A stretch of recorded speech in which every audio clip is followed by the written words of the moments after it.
आदेश आदेश आदेश। सदगुरुदेव गुरु गोरखनाथ जी महाराज को आदेश। नो नाच राज सिद्धों को आदेश। मेरे बादल गुरु जी को आदेश। मैं गौतम भगत जी दिल्ली से आपका अपने YouTube चैनल बुलाकी भगत गौतम नाथ में आपका स्वागत करता हूँ। जैसा कि आपको आज पता लग गया होगा थंबनेल में देख के, मैं आज आपको एक वाशीकरण टोटका देने वाला हूँ, उसकी जानकारी देने वाला हूँ। जिस किसी बहन का, भाई का, किसी की पत्नी रूठ गई है, पति रूठ गया है, प्रेमिका रूठ गई है, ये प्रयोग उनके लिए है। इस प्रयोग में जो सामग्री प्रयोग में आने वाली है, सबसे पहले मैं आपको उसकी जानकारी दे रहा हूँ।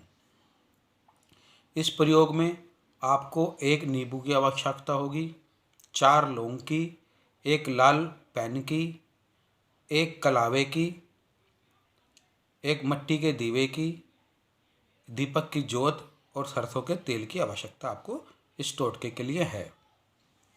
अब ये टोटका किस प्रकार करना है, अब मैं आपको उसके बारे में बताता हूँ।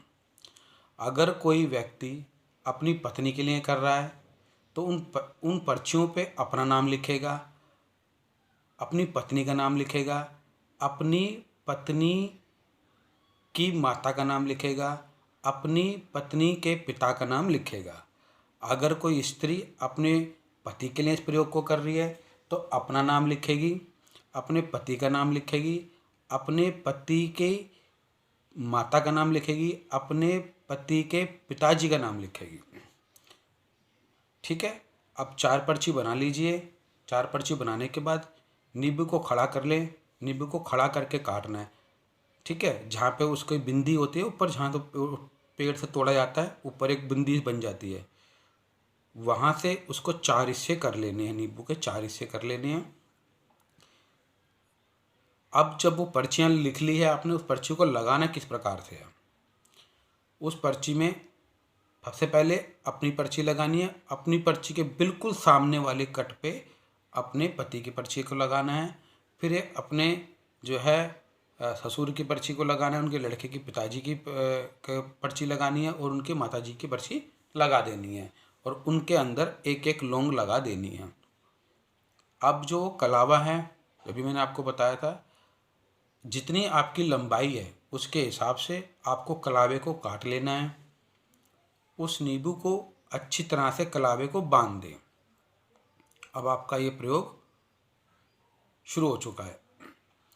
होने के बाद इसमें आपको किसी भी तरह के मंत्र की आवश्यकता नहीं है। अब आप किसी शमशान में जाएं, किसी चौराहे पे जाएं या किसी जंगल में जाएं, वहाँ पे एक छोटा गड्ढा खोदें जिसमें नींबू को आप दबा सकें।